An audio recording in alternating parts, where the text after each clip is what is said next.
Vou te contar, os olhos já não podem ver coisas que só o coração pode entender. Fundamental é mesmo o amor, é impossível ser feliz sozinho. Tô gostando de ver o coral. O resto é mar, é tudo que não sei contar. São coisas lindas que eu tenho pra te dar. Vem de mansinho a brisa e me diz, é impossível ser feliz sozinho. Da primeira vez era a cidade, da segunda ao cais, eternidade. Agora eu já sei da onda que seguiu no mar e das estrelas que esquecemos de contar. O amor se deixa surpreender enquanto a noite vem nos envolver. André Peloso.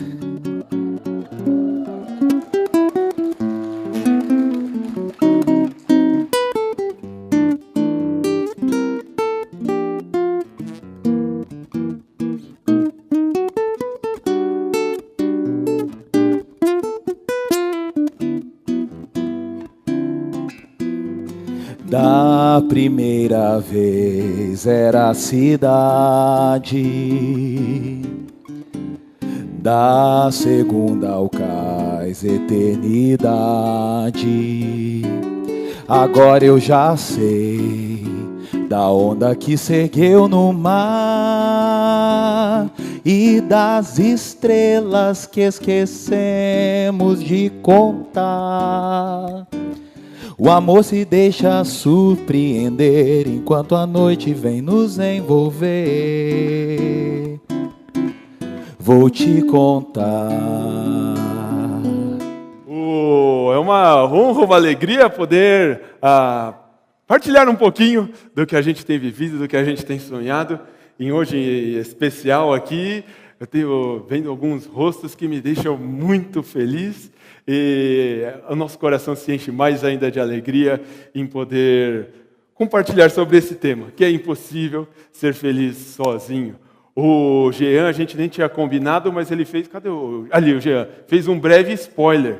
Ele falou do Salmo 133, né? E adivinha onde a gente vai chegar nessa manhã? No Salmo 133. Ó quão bom e quão agradável é quando os irmãos convivem em união. É como um óleo precioso derramado sobre a cabeça. É um óleo, é meio melecado, não é igual a água que é fluida assim, tranquila. Obrigado, Renato. Que desce sobre a barba de Arão, até a gola. Na verdade, a gente vai ver onde é que fica essa gola daqui a pouco. Das suas vestes, é como o orvalho do Hermon, quando desce sobre os montes de Sião. Ali o Senhor concede a bênção da vida para sempre. Eu esqueci de falar no começo que ele é um cântico de peregrinação, é um salmo davídico.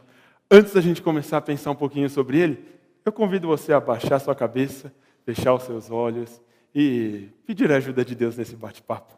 Pai querido, muito obrigado, porque o Senhor tem sido tão bondoso com a gente. Como é legal poder ouvir tantos testemunhos, tantos causos, tantas orações, tantos encontros que nos fazem nos aproximar um dos outros e nos fazem aproximar de Ti. Nesta manhã, Senhor, continua falando nos nossos corações. Ajude-nos a entender claramente que é impossível ser feliz sozinho. É impossível andar sozinho por esta vida. Quebrando o nosso coração, Senhor, a começar em mim. Que a gente veja o Teu amor na vida daquele que está ao nosso lado, do nosso irmão, do nosso amigo, de cada um de nós. Muito obrigado que o Senhor tem cuidado de nós. Abre a nossa mente para entender esse salmo de uma maneira legal, clara e bem prática para as nossas vidas. É assim que a gente ora no nome de Jesus. Amém. Vou tomar um golinho já. Esse salmo, o Salmo 133, é um salmo de peregrinação. Na semana passada, na celebração da noite, o Saião falou do 128. O meu pai gosta do 127, porque também tem a aljava cheia de filhos, assim como o Saião. Eles estão um pouco tristes hoje, porque nem tudo é festa, né? Santista hoje, coitados, estão um pouco chateados, mas não tem problema. Uns são de Paulo, né? E assim geralmente é melhor ser. Mas enfim, vamos ao salmo que interessa hoje. O cântico de peregrinação era um salmo, imagina. A turma indo para uma excursão de escola, pegou para um acampamento, encheu o busão, a galera lotou ali o ônibus, saiu andando, todo mundo junto. Aí sempre tem um André Peloso que toca um violãozinho, né? Bom, violãozinho é sacanagem falar isso do André, né? Toca um violãozão. Sempre tem um cara que manda bem, né? E aí o cara começa a tocar a música, a galera começa a cantar, entra na dança, Tom Jobim junto, pá! Estão tudo cantando. Esse era um salmo que a turma cantava indo para Jerusalém. A turma estava a caminho de Jerusalém e eles cantavam junto. Esse é o que diz esse salmo. É um salmo de peregrinação. E aí a segunda parte aí, davídico. Muito provavelmente, eu aprendi com um professor no seminário, um tal de Lê Davi, que é por isso que está davídico aí na NVI, né? Que esse salmo talvez tenha sido realmente Davi que o escreveu. Agora é legal a gente entender o contexto. Quando isso aconteceu? Aí vai fazer sentido o porquê é impossível ser feliz sozinho. Quando Saul era... Você lembra talvez lembre da história, se não lembrar eu vou contar rapidinho. Israel teve um grande rei, depois do período dos juízes, foi Saul. Depois de Saul, vieram outros 2 reis, né? Davi e depois Salomão. Mas entre Saul e Davi, teve um período que Davi começou a reinar só no sul e nas outras tribos ali de Israel tinha um outro rei, Isbosete.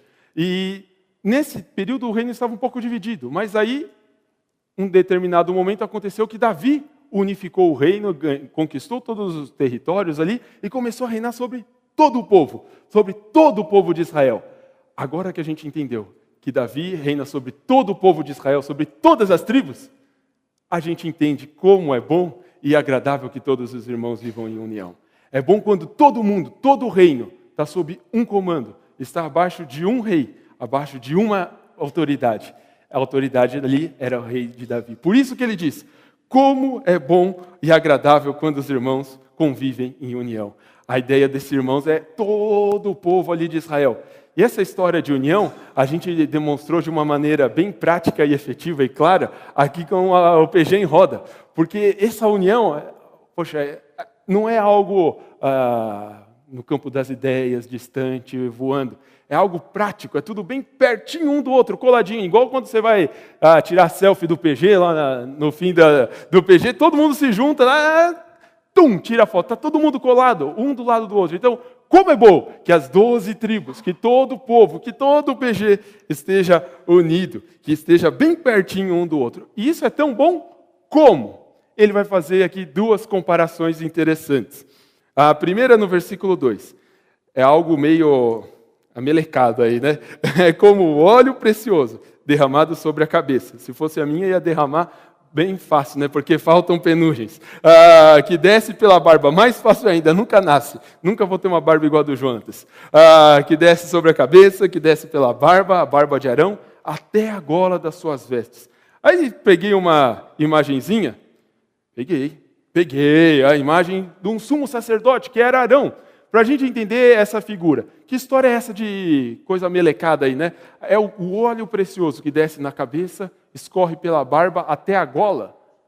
A gola estava lá embaixo. Olha aí, não dá para perceber tanto assim, mas a gola está lá embaixo das vestes. É mostrando que a unidade passa por todo o sacerdote. E é legal observar, não sei se você consegue ver no peito aqui do sacerdote, uma plaquinha, se você conseguir contar, tem 12 pedrinhas nessa plaquinha. O que significam essas 12 pedrinhas? As 12 tribos de Israel. Então, esse óleo precioso, essa união, ela passa por todo o corpo do sacerdote. É impossível ser feliz sozinho. Tem que passar por todo o povo todo tem que estar unido. E não para só na figura do sacerdote. Lembrem, veio de cima para baixo, o óleo desce. É como também o orvalho do irmão. Mais um gole de água, porque falar de orvalho dá sede. Quando desce sobre os montes de Sião, ali o Senhor concede a bênção da vida para sempre. O orvalho do Monte Hermon é legal, agora vamos lá, mais uma, né? Figurinha. A geografia de Israel. Eu nunca fui lá ainda, em breve, não demora, a gente vai. Com a Lívia e todo mundo junto, aí vai ser mais legal. O Monte Hermon ficava no norte de Israel, talvez ali você vê Damasco, Sidom, ali no meio daquela região ali. Ficava no norte. E depois ele fala que esse orvalho ele vem e desce até os montes de Sião. Os montes de Sião estão onde? No sul, lá para baixo. Se eu olhar ali por perto do Mar Morto, Jerusalém, é de cima a baixo. A união é para pegar o povo todo, a totalidade, todo mundo. Não fica ninguém de fora. Está todo mundo sob esse mesmo orvalho. Está todo mundo debaixo dessa união. Uau! Como é bom e agradável que os irmãos vivam em união. Isso é o que o Salmo diz, explicando assim, rapidinho, em poucas palavras. Diante disso, pois bem, o que isso tem a ver comigo? Aí a gente vai caminhar um pouquinho mais. É impossível ser feliz sozinho. Esse mês aqui, a igreja protestante está comemorando os 500 anos da Reforma. Pois bem, é uma boa data, é importante comemorar. Só que mais importante do que ficar comemorando divisões, facções, a gente não fala divide PG, a gente fala multiplica. O ideal é que a igreja se una. Aquilo que nos aproxima, aquilo que nos é ponto de contato, é mais legal que seja evidenciado e demonstrado do que aquilo que nos atrapalha e nos deixa distante. Como agora começa, né? Esse é impossível ser feliz sozinho. Como que a gente quer transformar a nossa cidade para uma cidade melhor? A gente precisa buscar os pontos de contato, aquilo que a gente tem em comum. Lembro-me numa aula de seminário que perguntaram para o professor sobre uma comunidade que para muitos, talvez hoje aqui, que estão presentes, naquela aula também, perguntaram para o professor se aquela determinada igreja era uma seita ou uma religião. Acredito que muitos de nós diria que era uma seita, assim como a turma lá. E aí o professor sabiamente virou e falou que aquela igreja estava numa situação limítrofe, mas era melhor buscar os pontos em comuns com aquela religião, buscar aquilo que nos une do que aquilo que nos separa. Às vezes a gente fica procurando tudo que nos separa, a gente quer dividir. Meu amigo, o negócio é multiplicar, é somar, é ajudar, é cooperar, é estar junto para poder nos unir. Seguindo, a gente tem... Bom, aí por isso que eu coloquei aqui a Igreja Católica Universal do Reino de Deus, esqueci de colocar dos Santos dos Últimos Dias. Na verdade, eu não coloquei porque não ia caber na projeção, porque tem mais coisa aí chegando. Vamos nos unir, vamos andar juntos, porque senão fica difícil. Seguindo aí, a igreja local. Uau, a gente está numa igreja local, na IBNU, a nossa comunidade. Na IBNU a gente tem uma porção de ministérios, um monte de gente trabalhando. Isso é legal, é ótimo. Você briga pelo seu ministério? Pois bem, brigue, mas vamos brigar por algo maior, vamos brigar pela comunidade como um todo. A gente hoje tirou o nosso destaque aqui de trás porque tinha muita gente passeando aqui na frente hoje, mas nós queremos ser uma comunidade saudável para uma cidade melhor, com gente que gosta de gente e segue a Jesus. Essa é a nossa ideia, esse é o nosso desejo do coração, esse é o nosso norte, esse é o nosso caminho, é para onde a gente quer ir, esse é o que a gente quer. Talvez você tenha brigado muito pelo seu ministério. Eu às vezes brigo. A gente tem que entender que a gente está debaixo de algo muito maior. E quando a gente une as forças, o negócio pode ser mais legal. Talvez você esteja unido na desunião, porque talvez não está fazendo nada. Está sentado aí e só consumindo, igual num shopping. Num shopping a gente vai lá, pega uma coisa aqui, pega outra ali, consome. O grande desafio, a gente quer que a nossa comunidade inteira seja uma comunidade que serve, que está disposta a ajudar um ao outro, que está pronta a cooperar um com o outro. Esse é o nosso desafio. Não faz muito tempo, na verdade foi domingo passado, a gente foi almoçar com um casal da igreja, que já foi citado nessa manhã pelo Denis aqui. A Dani e o Walter. E conversa vai, conversa vem. A Dani vira e fala que chegaram semana passada alguns amiguinhos visitantes aí na Turma das Nações. E o que a Luísa fez? Uma menina de 4 anos, hein? Presta atenção, 4 anos. Ela chegou perto das amiguinhas e foi levar as amiguinhas para conhecer os outros amiguinhos da comunidade. Uma menininha de 4 anos. Onde ela aprendeu isso? A Dani falou que ela nunca contou isso para ela? É porque ela vê o papai e a mamãe fazendo igual. Quando a gente vê o papai e a mamãe fazendo coisa boa, a gente copia. Se a gente vê o papai e a mamãe fazendo coisa ruim, a gente também copia. Minha mãe disse que eu andava de motoquinha em cima do sofá lá de casa. Eu não sei se eu copiei meu pai ou minha mãe a hora que eu fazia isso. Mas a gente copia tudo. A gente copia tudo. Eu tenho muito o que aprender com a Luísa, de 4 anos. Afinal de contas, acho que tem um texto na Bíblia que fala que se a gente não for como uma criança, a gente não vai herdar o reino dos céus, né? Acho que a gente tem alguma coisa a aprender com a Luísa. Bom, mas vamos seguir. Aí a gente vai pensar um pouquinho na nossa união em família. Ouvi uma pesquisa não faz muito tempo, foi umas 2 ou 3 semanas atrás, que daqui a 5 anos, a tendência é que a gente vai falar mais com o Waze, com a voz lá do Waze, com a Siri ou com qualquer outro aplicativo. Descobri que o Itaú, como alguns aqui que trabalham lá, né, que aqui na frente estavam, e outros que ali sentados também estão, começa a desenvolver aplicativo para você falar com o aplicativo, qual é o saldo da minha conta, tal. Daqui a 5 anos, você vai falar mais com esses aplicativos do que com a sua esposa ou com o seu marido. Amém? Misericórdia. Essa é a realidade. A gente fica cada dia mais conectado, mais atento às 1001 tecnologias. É ótimo que elas nos ajudam muito, muito, muito, muito. Mas e aí? Vai estar unido a isso ou com a tua esposa? Puxa vida! Essa semana teve um show do U2. Uma turnê aqui, né? E também, conversando com um casal amigo essa semana, eles nos confidenciaram. A menina roqueira, mandou ver, né? Gostava do U2. O rapaz nem tanto. Mas aí, ele, como um bom marido, o que ele fez? Foi junto com ela. União é estar junto nas horas boas. Ele samba, pagode, adora isso. É mentira. Mas abriu mão, foi junto. União são nas horas boas, nas horas ruins, nas horas difíceis. E eu queria soletrar para vocês união, com 5 letras. T-E-M-P-O.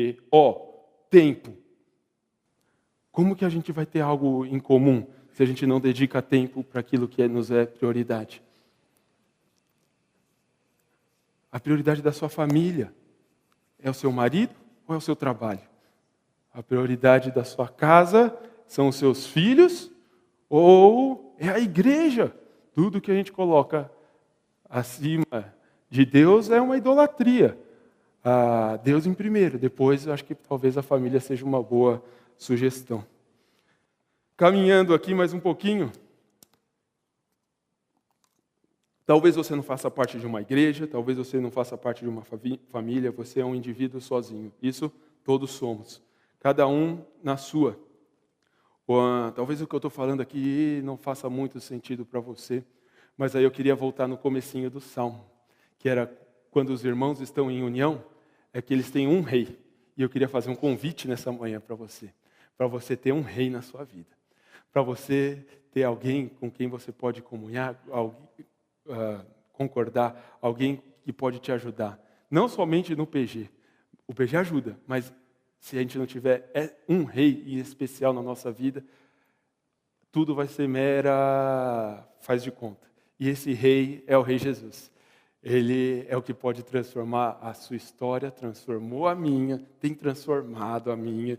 Eu tenho muito que aprender ainda, mas ele pode fazer uma diferença na sua vida. Então, um grande convite que eu quero fazer para você nessa manhã é atentar para esse grande rei que transforma a história, que muda a nossa vida, muda o nosso coração, nos faz pensar naquele que está no nosso lado, nos faz pensar na nossa esposa, no nosso filho, nos nossos pais. Ele transforma, porque a gente, por nós mesmos, somos egoístas. Esse é o Betinho, o natural é esse, é egoísta, gosta de olhar para si mesmo, para o próprio umbigo.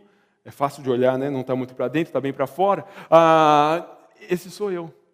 Mas o grande desafio é como é bom e como é agradável que os irmãos vivam em união. E para a gente terminar, eu queria trazer uma ilustração breve. Os engenheiros de plantão aí vão lembrar das aulas de concreto 3, né? O o papai, o Wagner, a Fran, o Samuca, vão lembrar de concreto 3. Quando a gente faz um cálculo de um muro de arrimo, isso aí é um muro de arrimo, tem um esforço lateral muito grande. O esforço lateral, ele sempre é exponencial, ou seja, se o muro tem 1 metro de altura, ele vai resistir uma unidade. Não vou entrar nos maiores detalhes. Se ele tem 2 metros de altura, ele vai ter que resistir 4. Se ele vai ter 3, ele vai ter que resistir 9. Se são 4, 16, e assim vai. O negócio é exponencial.